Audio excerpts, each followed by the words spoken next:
Welcome to this week's Silicon Slopes Conversations. Thank you everyone for coming. We're here with Angie White, who's the co-founder and COO of Beddy's. How are you?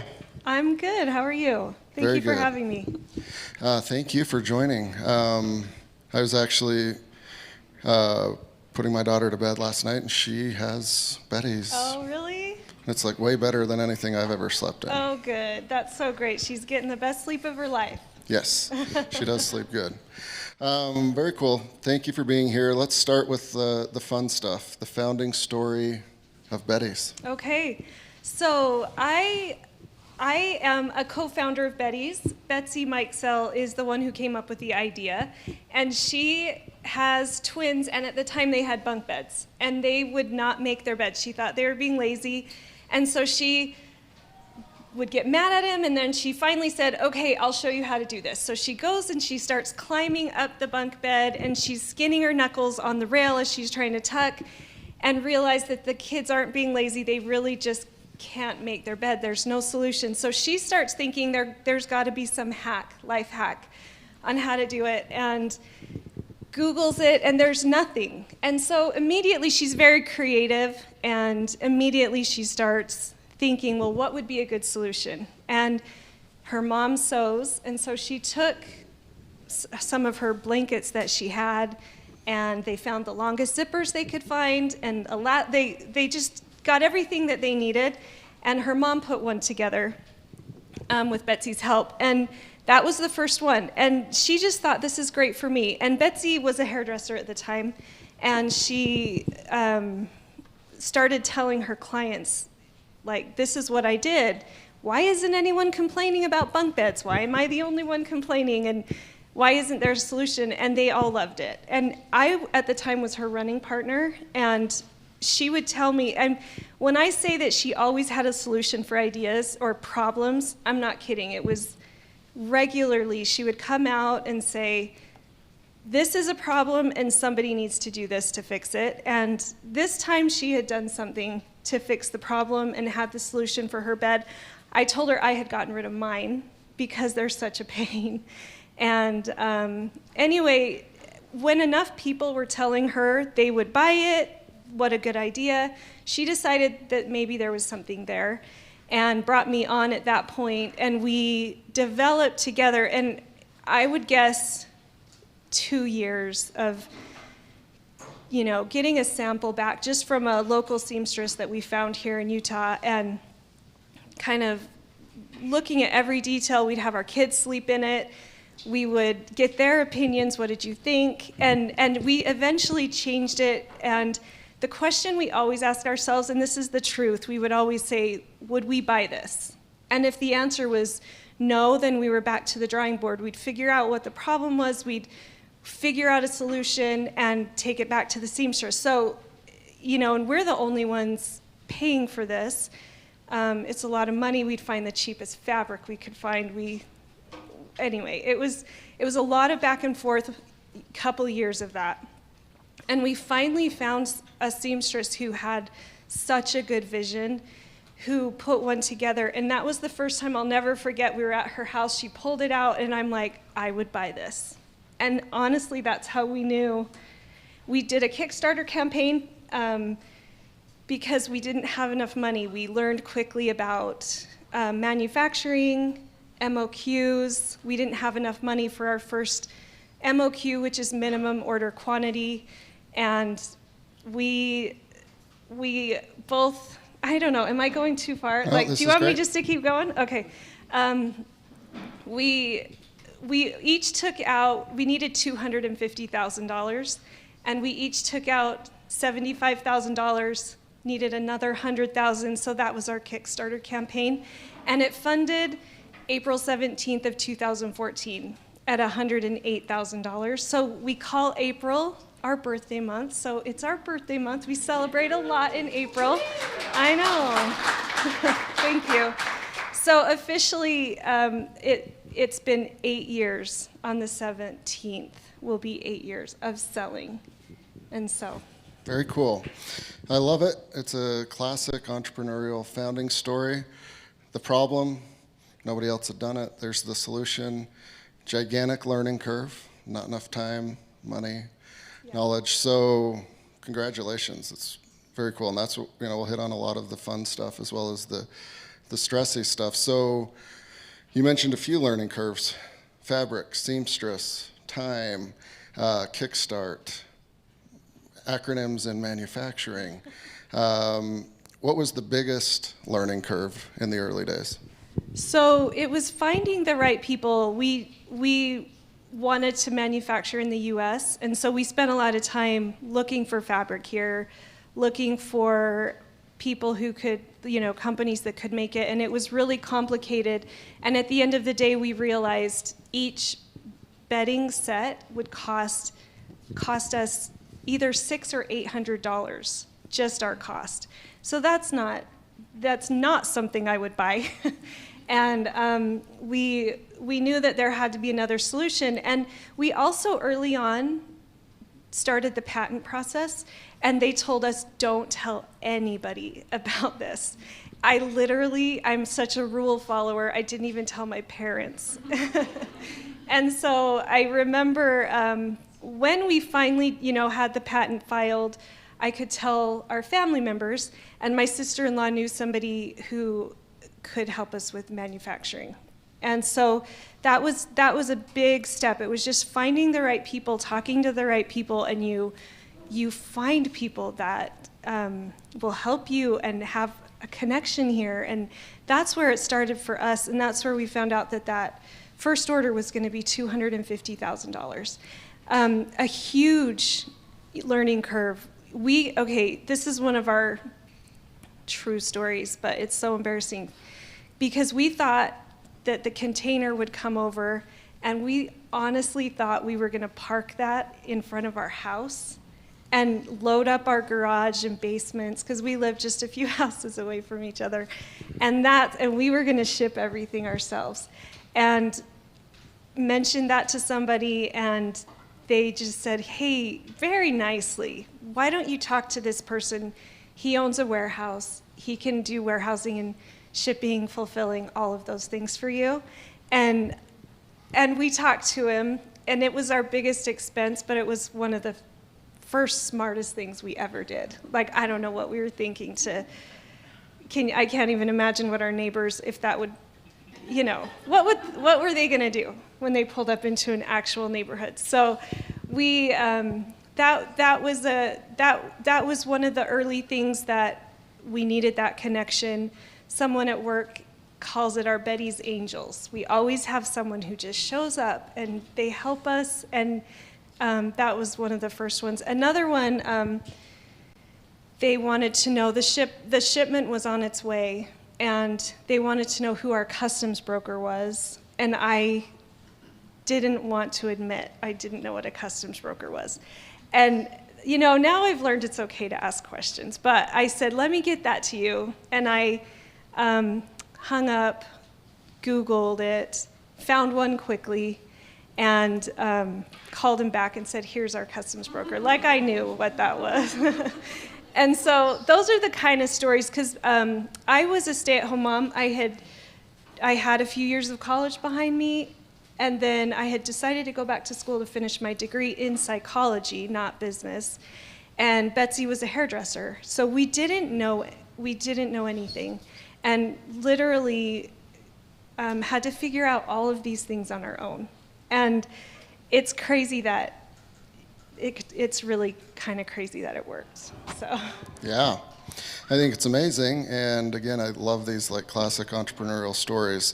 So you're drinking from the fire hydrant, treading water, psychology and hairdresser background. How did you guys divide up duties in the early days? Yeah, because we were still doing those things, Betsy, when she brought me on, she said, this is just going to be a fun hobby. And if you guys know Betsy, she's very persuasive. It's contagious. You're like, great, that sounds really fun. And I would still in school, I'd get my kids off to school. I would sit down, do my homework while she did hair, and then we'd meet for lunch because we also thought it sounded really fun that we could go to business lunches together. We were really naive, but we would then sit down at her kitchen counter side by side and work. And she was over marketing. She had this strategy. I swear she was the first one, but who did influencer marketing. And she just was like, I love this account. It's a large account. And I think that if I get a hold of her, I can offer to send product, and if they like it, talk about it. And that's how we started. We couldn't pay, and then I was in charge of the details. And we're very different. Betsy's super creative and just high energy, and I'm just more calm and organized. So her ideas, she's got the best ideas and vision. And then it's my job to figure out the steps to get there. Or if it's not possible, or like there was just, we just work really well together. So I was over forecasting, which I would just say, let's get out my crystal ball and figure out, I was just over the little bit of finances that we had. I was over just little details, office-y things like that. And then as our company grew, the division became more clear because we both did product and figured out together what we wanted to launch and all of those things. But as we've grown, Betsy became over marketing and product, and I was operations, HR, ordering, customer service, those types of things. And that's really the division that we still have. And now as we grow, it's really interesting. It just kind of changes and evolves, and because it has to. And we're even at another point where we're a little bit figuring things out a little differently, like very big picture, day-to-day running of the company. You know what I mean? So we're still ironing that out. It's not figured out quite yet, but that's where we are. And I just have to say right now, some of our employees are here, and all of them are just, we couldn't do it without them. Hiring is hard. We did it just the two of us for such a long time. Our husbands were super supportive too. Actually, at one point, they decided to become our warehousing and our shipping company. So our husbands are business partners, and Betsy and I are business partners, and it's been great. And but hiring those key positions was really scary because it's an expense, but we wouldn't have been able to grow without them, and there's no way we could have done it ourselves. So yeah, so like a pretty good classic CEO COO relationship. Mm-hmm. Now you've got the whole family involved. Yeah. So letting go of responsibilities and duties as you grow the team, what was that like? It's hard. It's really hard.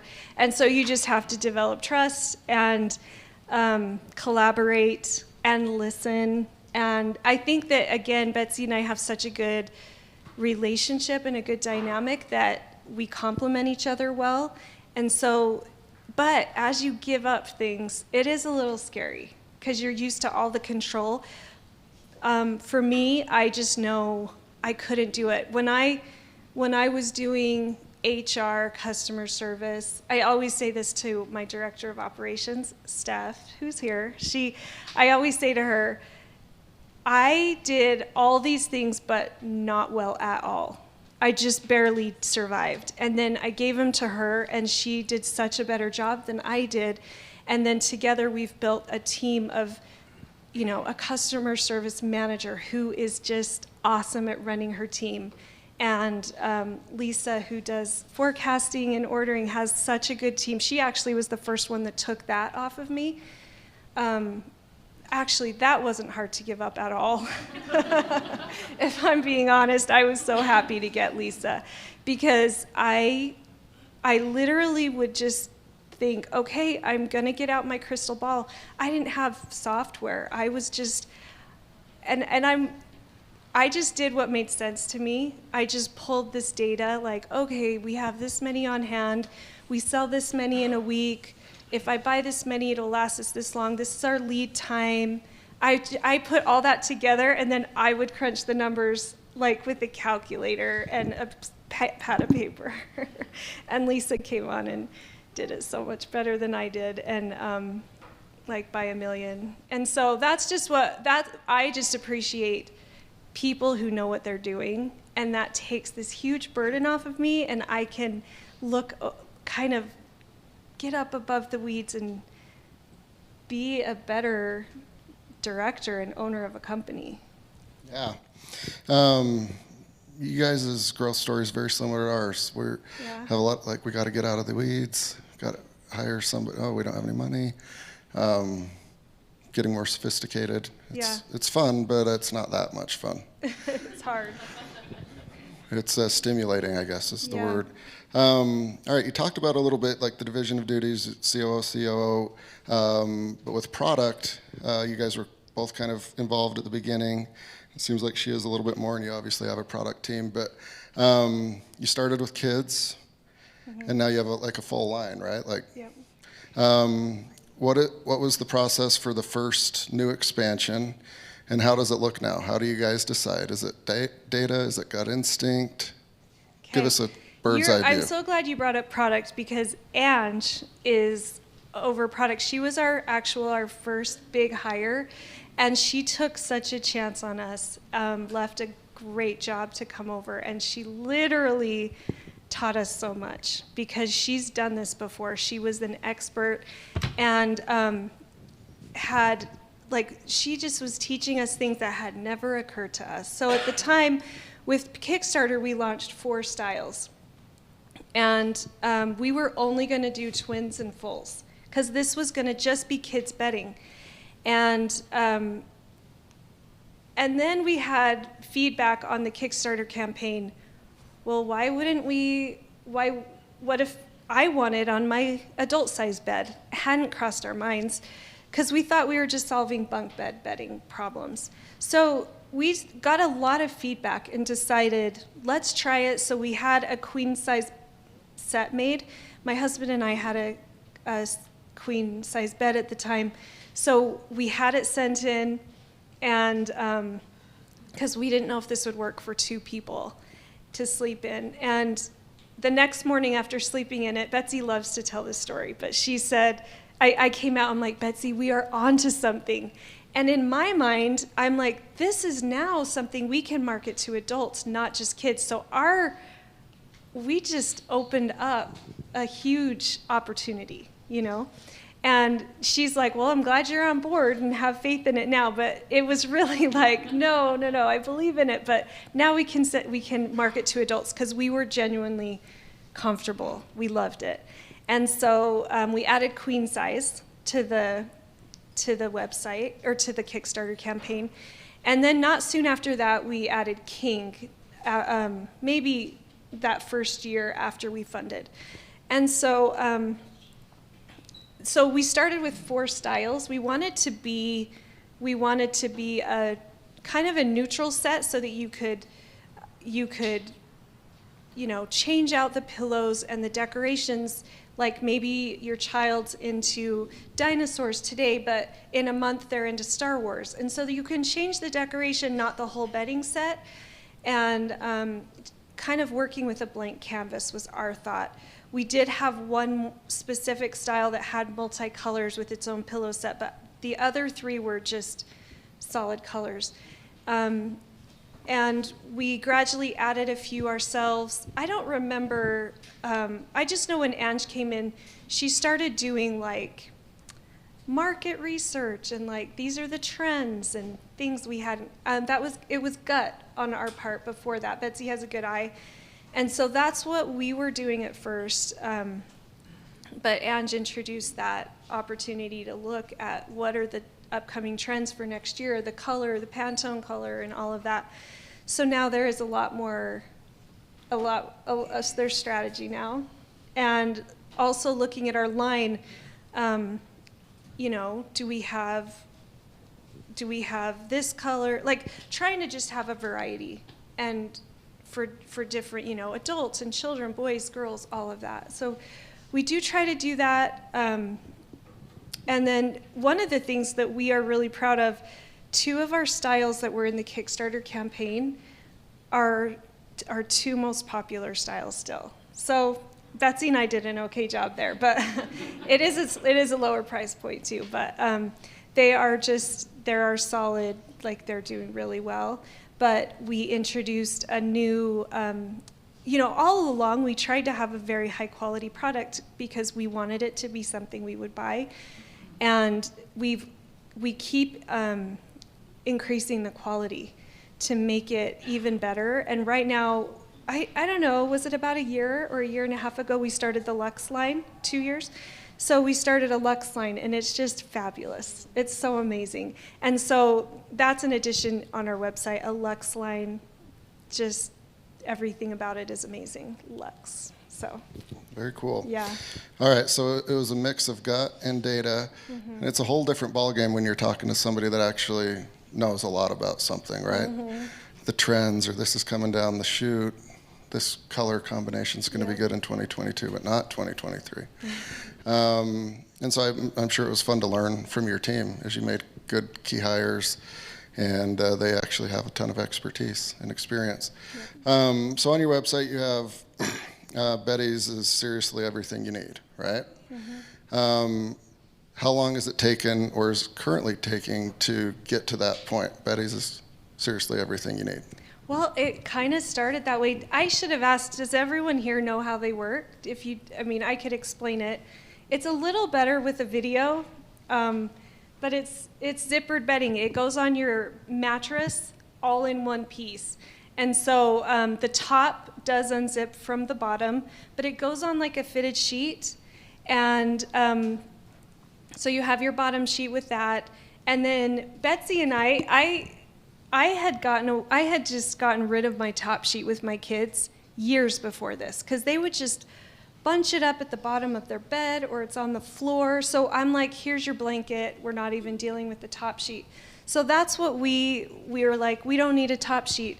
The top part of it includes your blanket and your comforter sewn together.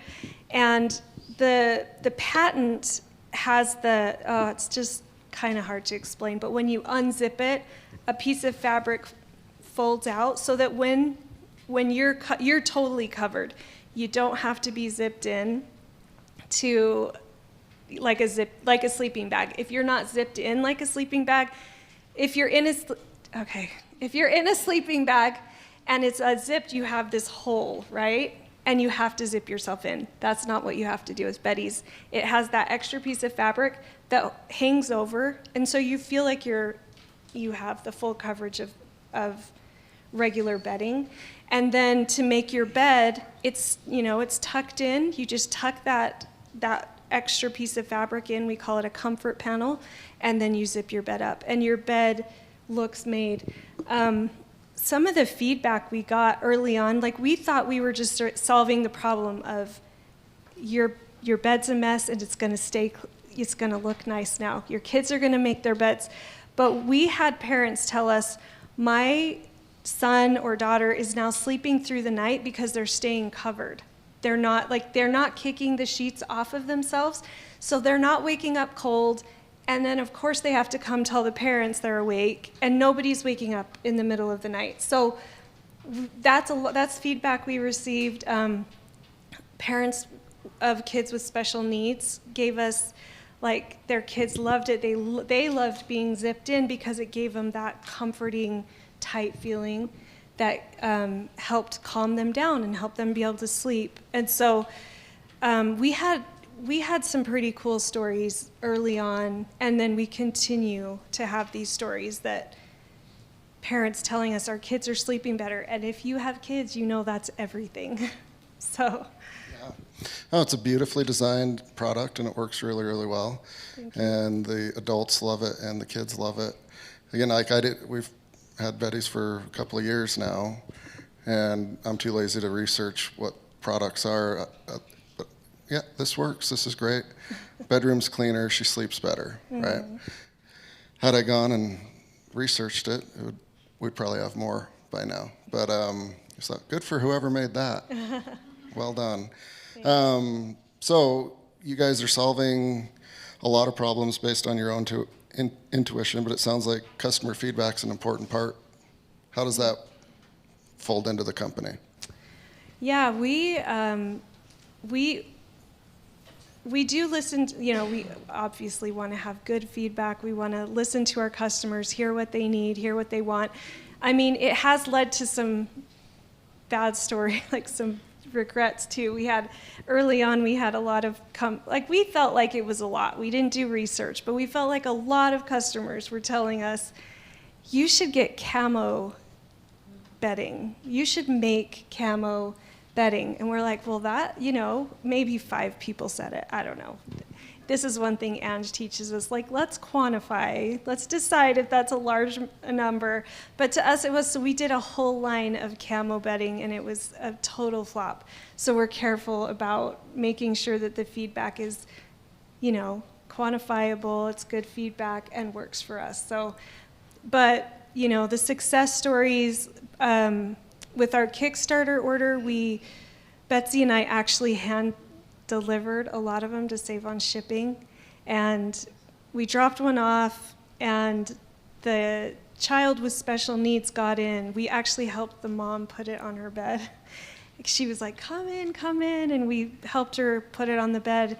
And it was really satisfying to see that. But a few months later, we got a letter from a different customer telling us that her child had never fallen asleep on her own. And I think the child was 6 or 7. So again, that's just so disruptive and hard on a parent too. And we were both bawling because she said, I put my child to sleep and they fell asleep on their own and stayed asleep. And we just know what that can mean to people, So with that kind of feedback too, we also started, we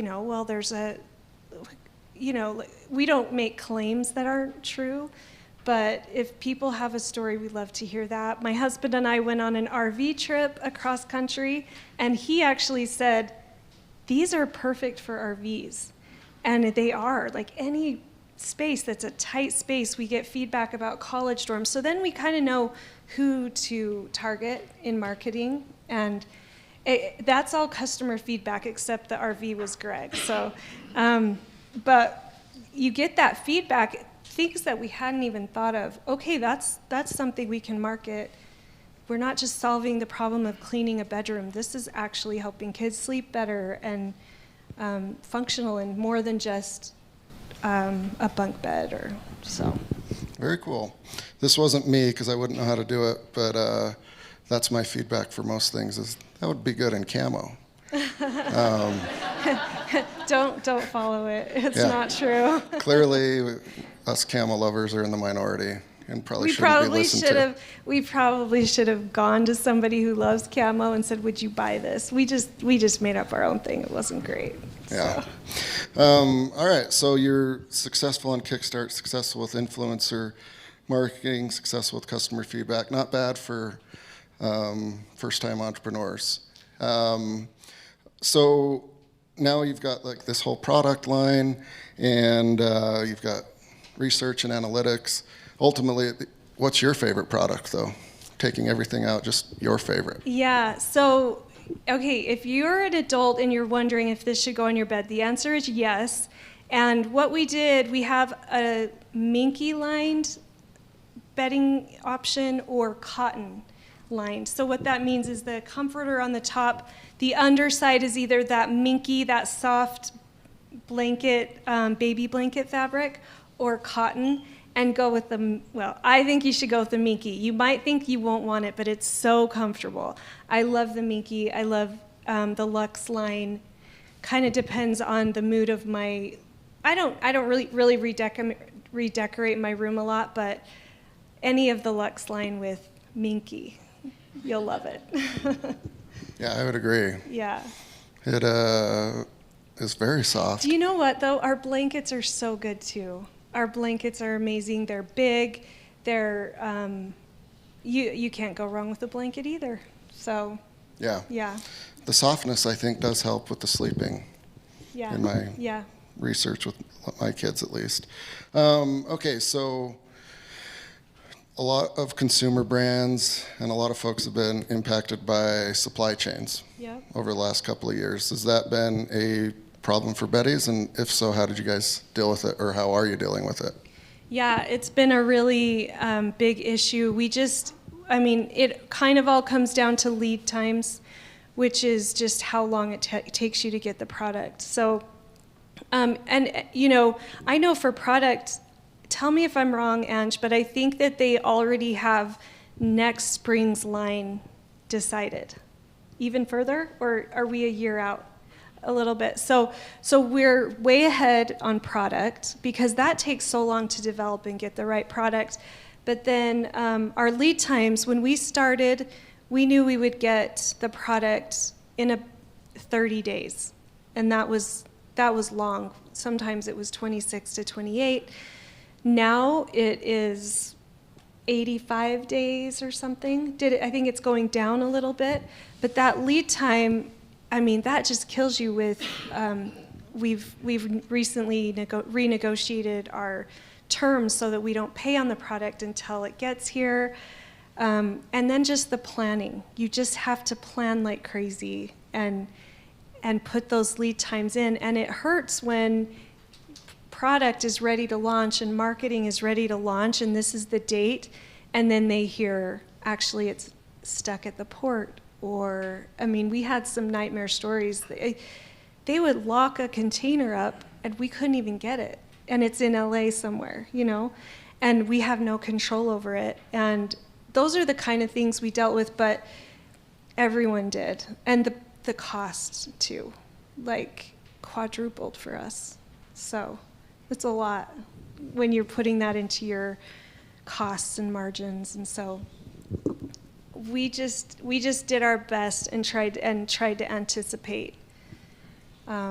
Everyone on our team is so good about just, okay, that's not the plan anymore. Here's the plan. How do we get there? And that's just what we have done for the last 2 years, probably. Yeah. Yeah. Not fun.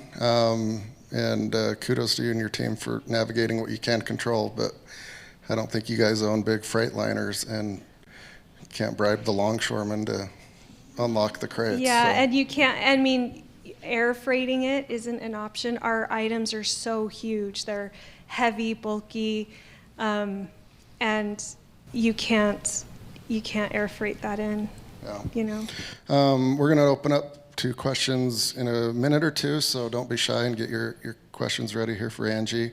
I noticed as well you guys have kind of a rewards system. How's that worked for you guys over the years, and what incentivizes people to be in that system? Well, Betsy and I always like to, we always like to have a certain status with the airline that we're in. We're like, we need that status because you get this special treatment. So we thought, through all of this, you can hear me saying this over and over. We were basically marketing to ourselves. So we thought if we liked that, then maybe, from everything from product to how we talk about it, we're literally marketing to us. And so that rewards program was why we thought, let's incentivize people. We also really appreciate influencers who talk about our product, but also if we can get it into someone's hands and they know, not an influencer's hands, but just a regular person. Is that what you call not influencers? But just, someone without that influence, but they're influencing their friends and family for sure.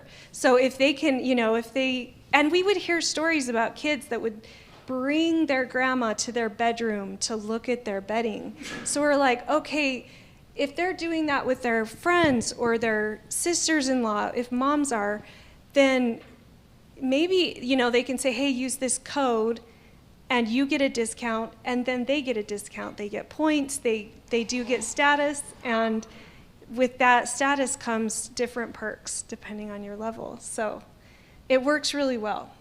Yeah, very cool. I imagine at this point you get hit up for advice and mentorship a lot, right? Whether it's just overall entrepreneurship, but in particular consumer goods. What are one or two things that are like recurring pieces of advice that you've offered over the years? Yeah, and this is something early on that was advice for us, which was your brand. Really figure out what your brand is and stick with that. And so we tried hard. That's kind of hard to do. It's easier said than done, but all of your branding, get that, and also tell your story. Our story is very normal to us. It's just our lives, but people have enjoyed it, and I enjoy that too when I hear stories and how did you come up with it. So, figure out your branding and then tell your story, because that's what people connect with, and it's a genuine story. We really did try to, one of our goals early on, we're like, well, if this doesn't succeed, at least we'll have bedding for ourselves. That was our goal. So, we had no idea it would get to where it is, but we tried to be reasonable. We asked a lot of questions, Googled a lot, and I think that would be my advice. Yeah, very good. Let's open it up for some questions. We got a microphone roaming around up here in the front. Hi, have you thought of ever licensing with like Disney or another IP, and have you looked at partnering with like RC Willey or Bed Bath & Beyond? Yeah, early on we were in RC Willey, actually, and there were a few things we hadn't quite figured out there, so we're not there anymore. We actually took it out and decided because we were trying to figure out who we were. Are we online sales only, or are we going to do wholesale? So we did try wholesale for a while. We didn't have the team for it. And we thought RC Willey would be perfect because people can see the product and see how it works. You couldn't just put this on a shelf like in Bed Bath & Beyond. People wouldn't understand until we can build the brand and people know what zippered bedding is, Beddy's, what we are.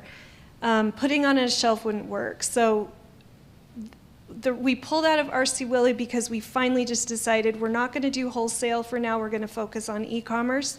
And it's always a conversation. Is it time to do this? Should we try it again? And we haven't gotten there yet. So.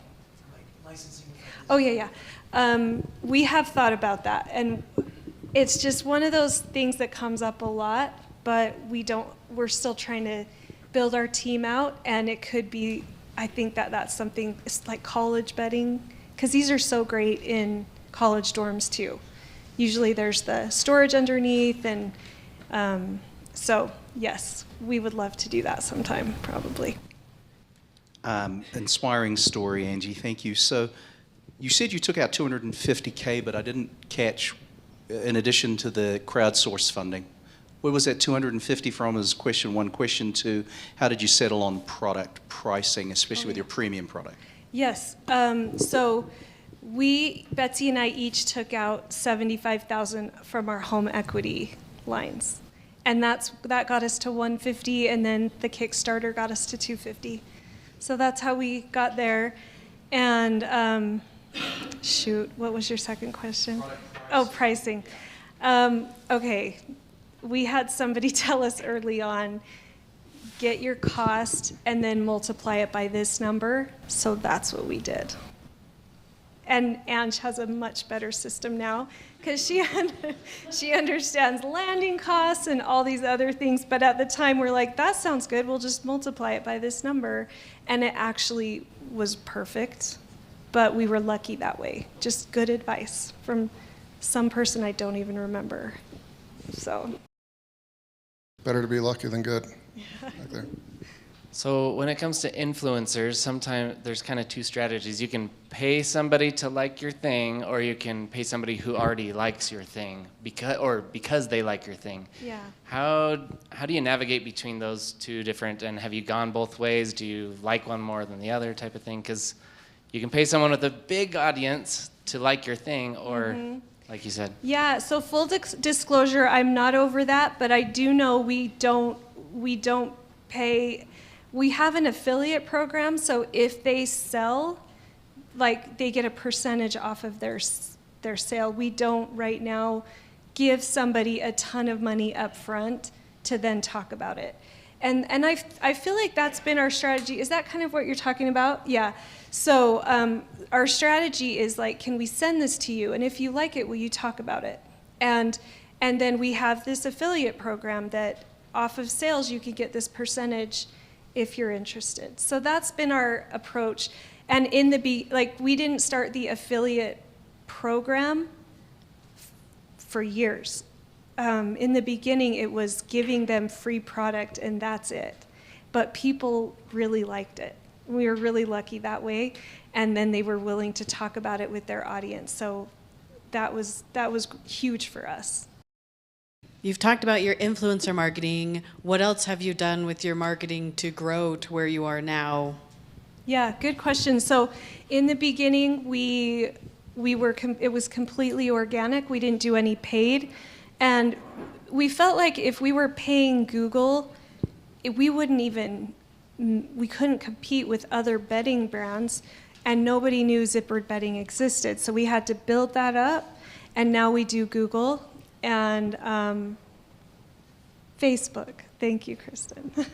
So yeah, we do pay for ads now, but in the beginning, like the first, 3 to 4 years, it was completely organic, just us sharing and then hoping people would talk about it.